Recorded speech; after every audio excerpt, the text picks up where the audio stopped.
Hey guys, how are you? Welcome to another Holy Shed, this here littlest parish in the whole of Christendom. It's good to have you. Don't know about you, but it's been a bit of a mad day for me today. But here I am, large as life, I hope. And apologies if you've been hanging around waiting for me. Here I am. Now, as you know, the current theme here in the Holy Shed is an improbable journey, tales of this particular bad Christian vicar, or how I got from where I was as a house church apostle to where I now am, a Church of England priest. And importantly, what are the issues that I have had to process or grapple with along the way? That's the kind of thing that we're thinking about at the moment. Now, one of the great shifts for me over the years has been moving from what you could call an essentially extemporary or unrehearsed approach to church worship to a more liturgical approach. Back in the Brethren days for me, where I grew up, worship was basically reverential, you could say, restrained, definitely unemotional. No excitement here, please. For me, as a young man, it felt lifeless, uninspiring, dull. And importantly, never once in that context did anything arouse my spirit. Nothing touched me down here.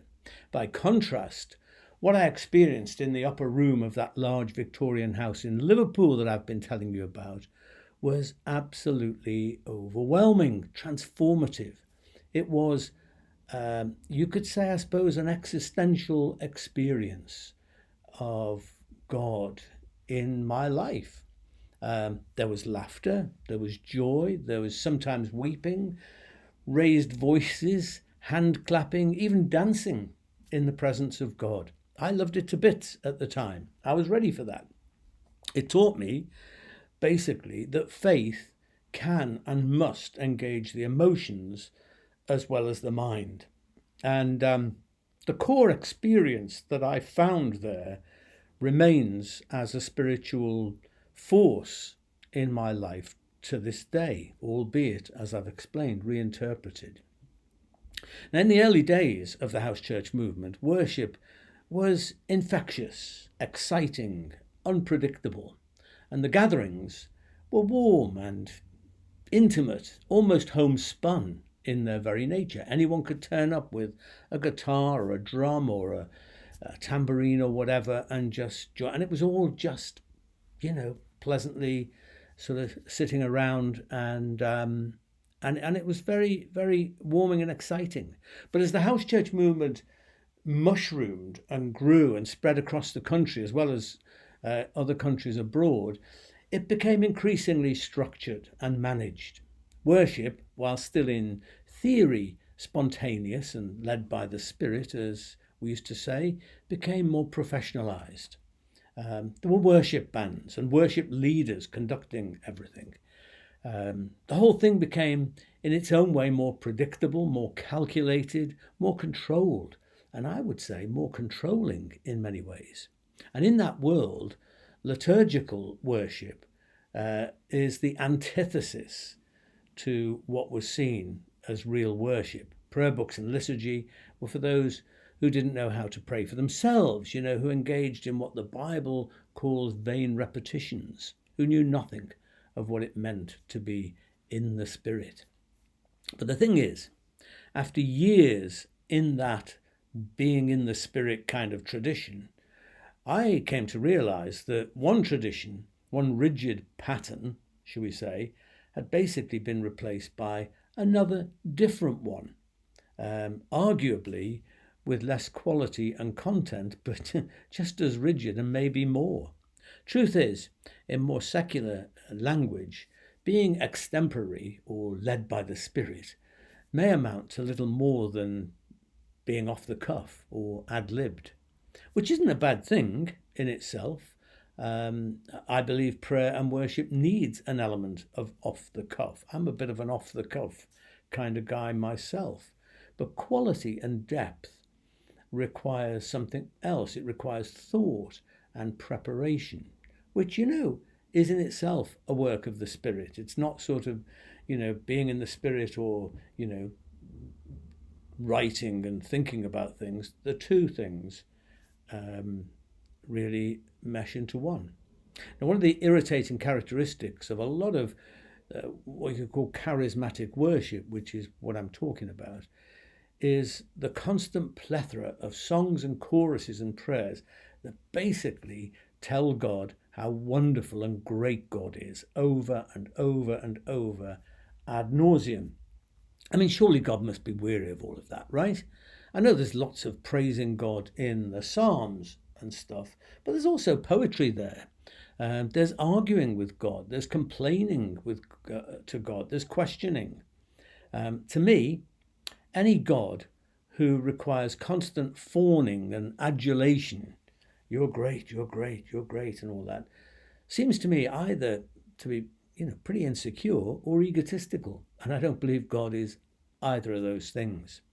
Indeed, I can really imagine God looking upon all of that and saying, will you, for goodness sake, stop that and just get out there and love my creation and make the world a kinder, fairer place. That's the kind of worship that I'm looking for. And you know what? In point of fact, that is precisely what God says through the prophet Amos, where he says this. He says, take away from me the noise of your songs. I will not listen to the melody of your harps, but let justice roll down like water and righteousness like an ever-flowing stream. You see, in essence, worship is love. That's what it is.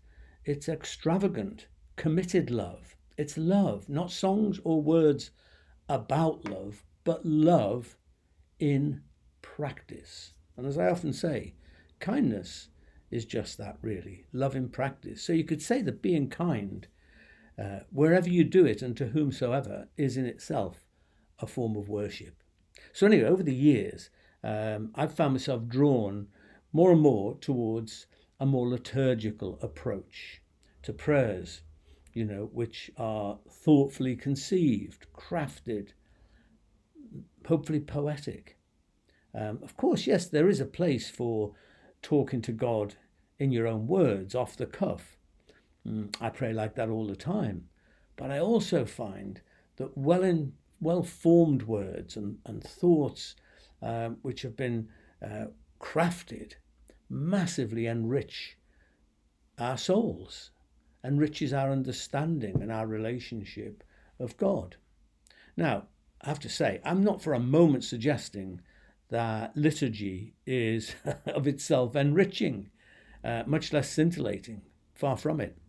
I have personally sat through hours of liturgy which was dull, patronising, long-winded and sedentary, especially when delivered in that tone of clerical voice which could lull even the most chronic insomniac into sleep.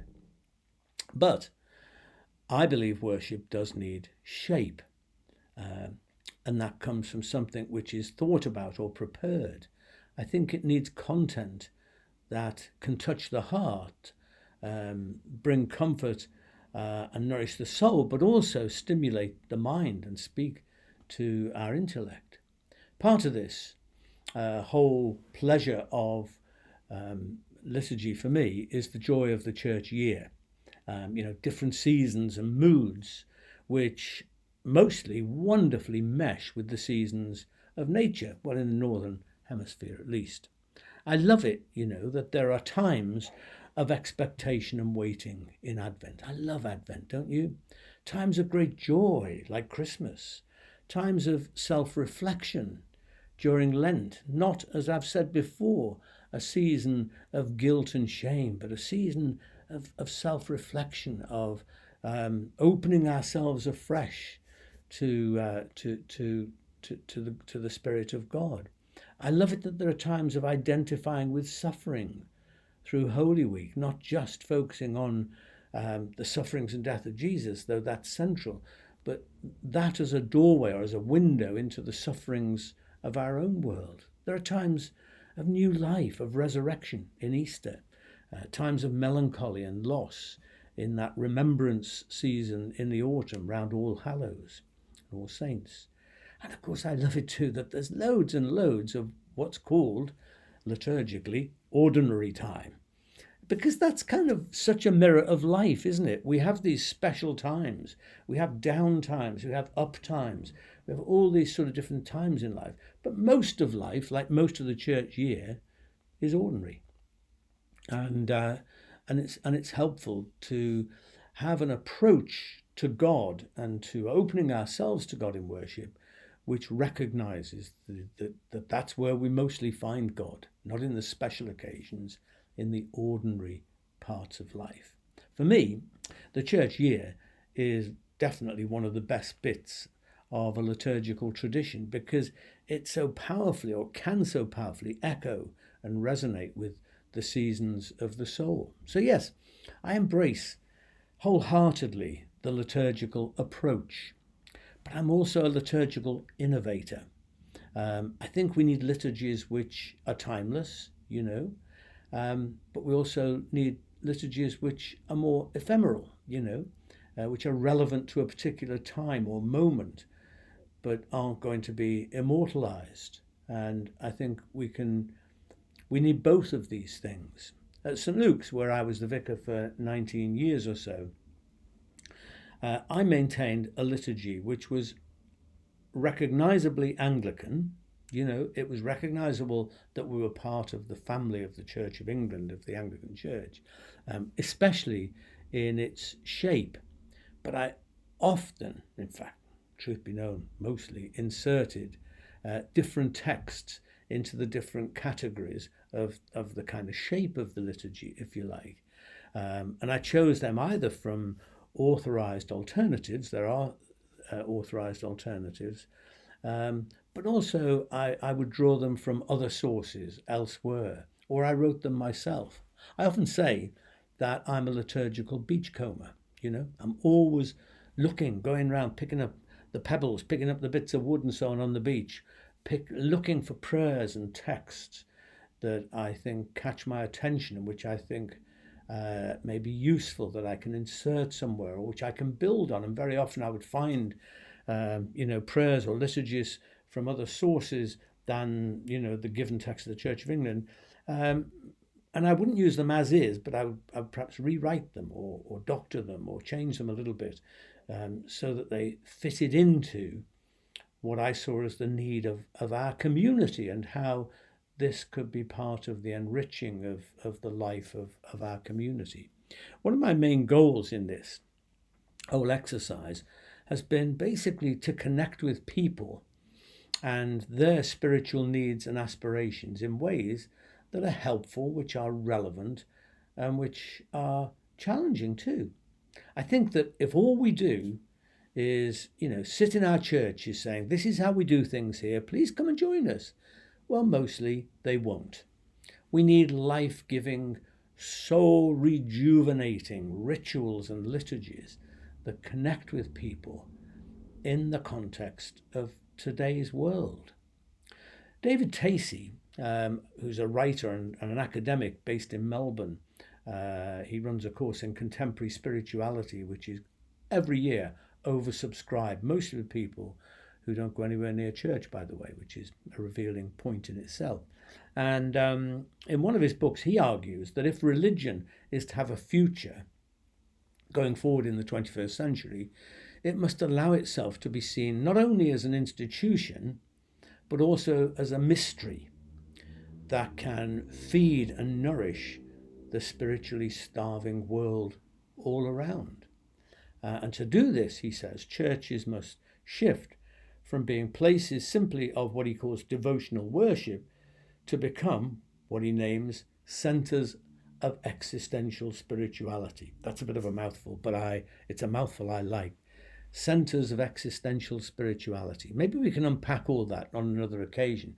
But for the moment, what I want to take from it is this, that we desperately need to adapt and evolve in order to connect with what is happening in the world out there. Some people became part of St. Luke's community while I was there, telling me that they weren't sure if they did believe in God, though when I dug over that a little bit, I mostly found that by God, they were talking about a traditional up there kind of God. But either way, I would say, look, don't worry, if you want to be part of us, we're all on a journey. We're all seeking for truth. And I may name that God and you may name it something else, but be part of it. One or two people told me that they, as well as coming to St. Luke's, they also found Buddhism helpful. Fine.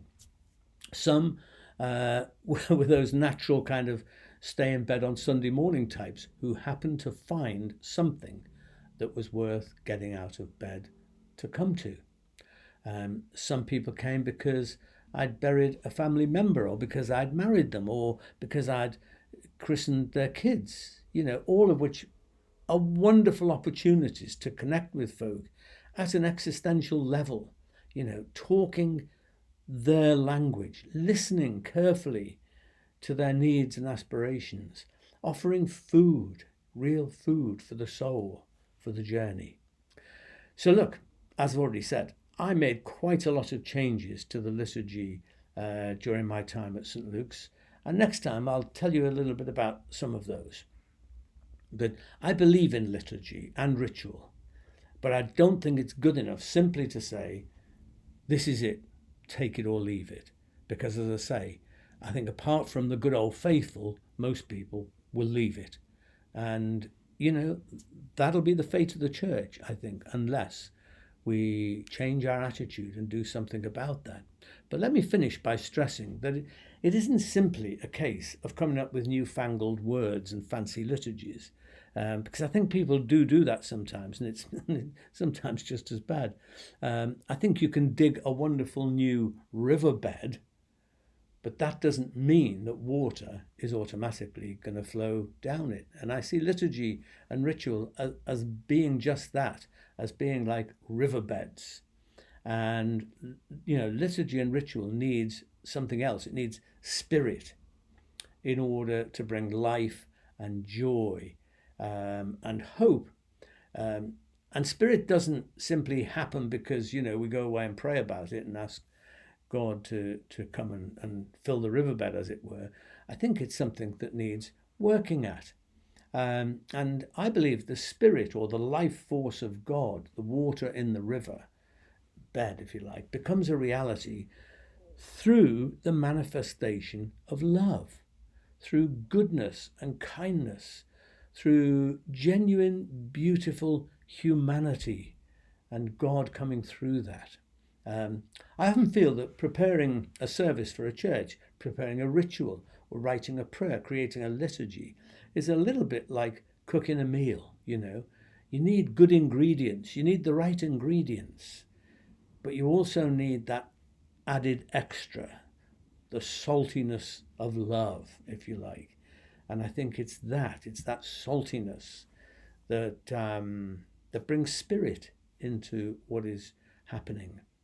So I want to finish with a story, not about a new fangled fancy sort of liturgy. I might talk about some of those later, but I want to finish with a story about a very traditional service at St. Luke's of baptism and confirmation, which was conducted by Richard Charters, the Bishop of London, who I've told you about before, who's the reason I ended up being ordained, really. And he's a deeply conventional man, He's not a trendy type by a long, long chalk. But I think this story is a wonderful demonstration of how the river of life can be released in what could otherwise be a dry, old, dusty riverbed, if we can allow spirit to come through humanity. And it's the synergy of those things, which is actually what in biblical terms we call incarnation, or in theological terms, incarnation. It's the coming together of spirit and humanity. And this story concerns a lovely young woman from New Zealand called Stephanie, who was working in London for a while and was prompted by a friend back home, who actually I know, to visit St. Luke's. And afterwards she emailed home to say what happened. And here's what she wrote, and I'm just going to put it before me on the screen. She said, I went to church for the first time in England yesterday. I had a recommendation from someone in New Zealand for an Anglican church near my house. It was only 10 minutes on the bus, and it was excellent. An unassuming, intelligent minister, I wonder who that was, and nice, normal-seeming people. I went again in the evening because they had a special confirmation service and we were asked to bring a bottle of wine to share afterwards. How could I resist? The Bishop of London was speaking and doing the confirmations. He was a big man with a deep voice and a lovely English stage actor accent and loads of presence. He wore his funny bishop's hat for some of it, and robes of gold and crimson and white that flowed off his shoulders to swim on the floor. The bishop spoke warmly and ritually. He used words like wrenched, think rolled R's of posh accent, and astonishing, which sent shivers of delight through my soul. He was funny. When he was walking from the baptismal font to the front of the church, he had to dip a fir tree frond in a big clear bowl of water and shake it over the congregation. Symbolic cleansing, I suppose. And he did it with an undercurrent of frivolity that only added to the weight of spiritual meaning in what he was doing. It was like he solemnly shook joy over us. We were allowed to laugh at something that was funny, having water thrown at you, and it was all the more beautiful and godlike. I felt that a real, thunderous and magical God was illuminated in that church. I went home singing and strengthened, although that sounds a bit weird. By gum. I told her sometime later that she had such a way with words she should write a book herself, and I think she has written a novel subsequently. And of course, by the miracle of the digital age, her email to New Zealand was forwarded that same day back to me. And I love her refreshing way of saying things. She's obviously not of an Anglican tradition or background. He solemnly shook joy over us. He solemnly shook joy over us. And those final words where she says, it felt that a real thunderous and magical God was illuminated in that church. Oh, bejeebus. I mean, and as I say, there was nothing actually fancy or novel about that service. It was the Bishop of London doing his thing, but he became the channel of, a riverbed for humanity and joy and love and compassion to flow through. And reminds me actually of one time not long after I took over St. Luke's, and the people there had had quite a struggle with my predecessor, who they felt had tried to foist a kind of more traditional liturgy upon them. And I was going to conduct the baptism of one young child a few weeks later, and the mother said, who was really one of the people who felt that foisting, and she said to me, Dave, I don't think I really care what words you use, because I just know it'll be good for you to do it. And that so warmed my heart. And I did change the words, because I told you last week, I think the words of the baptism need changing. But I think it is this sense of, the bringing together of humanity and God. And that, my dear friends, I think is what church should be like. Having joy solemnly shook over you. It's what I aspire to help to happen. So going back to where I started, I still believe that a church that will survive and thrive into the future of this century will need to be a church that engages emotions and engages with people emotionally as well as intellectually, and but will also offer engaging, enriching, wise words and thoughts as well. We need love, we need humanity, we need kindness, and we also need some poetry. That to me is, going to the nub of what liturgy is all about. So if you've got a drink handy, I have a cup of tea with me. Still just about warm enough. I'd like you to join me in a toast. And it's a toast which is actually from my book, OMG, Bad Christian's Book of Prayers. And it's a toast to those on the journey. And it says this: a toast to anyone struggling to make sense of life and faith. May you never settle for cheap, second-hand explanations. A toast to anyone passing through hard times. May your darkness be dazzling and lead you to the God who shares the darkness with you. a toast to anyone who yearns to belong. May you find contentment in knowing your belovedness. To life, L'chaim.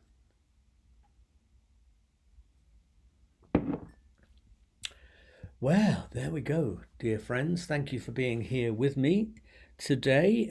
If you like what I'm doing in the shed, you can support us. You can buy us a coffee. You just need to follow the link on your screen. And we are deeply grateful to all of you who support us in this way and other ways as well. It's fantastic. So just a couple of things to say finally. One is, where is it now? No. Blue skies. Not that. Yeah, this is it. I just wanted to tell you about Soul Space, which I'm doing on Thursday. It's at 7 o'clock in the evening. It's a Zoomed event, which people who come to love it, and I know you would do it too if you came. And this particular time, we are commemorating or thinking about Refugee Week, which is happening at this moment. And the theme is Our Home. So if you can join me for that, for some poetry and some music and some videos and some stories, I know you'll enjoy that. So I'll be posting a link up on Facebook during the week. And also just to mention that on Wednesday, I'm doing the last of my Pause for Thought in the present little run that I'm doing on Radio 2 on the Zoe Ball Show. I'm on at round about 7:15, 7:20, but you can get it on Sounds afterwards and BBC Sounds, and I will put a link for that too. So that's great. So I'm going to finish in a moment with one of my prayers. I've just recorded this, one of the prayers, and I'm going to be posting this on Facebook too. And it's about blue skies, because you know what? We've actually got some at last. So thank you for being here with me. Have a great week. Be kind to yourself. Be kind to people around you. And remember that message. Stay human. I'll see you soon. Bye.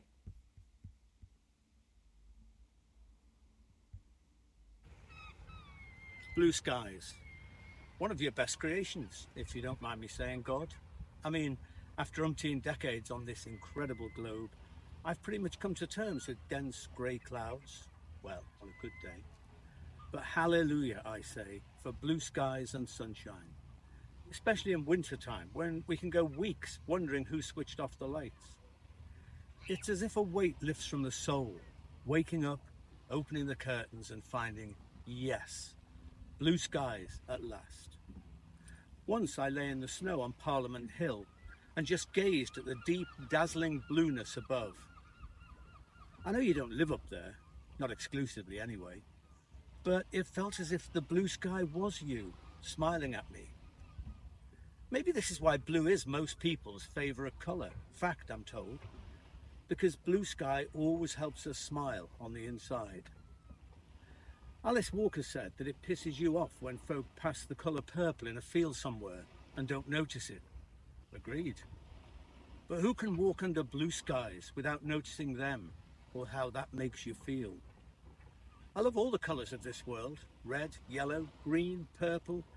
But like most other folk, blue is my favourite. Especially when it saturates the atmosphere, like God. If there are others out there, viewing us from space, this is what they see, apparently.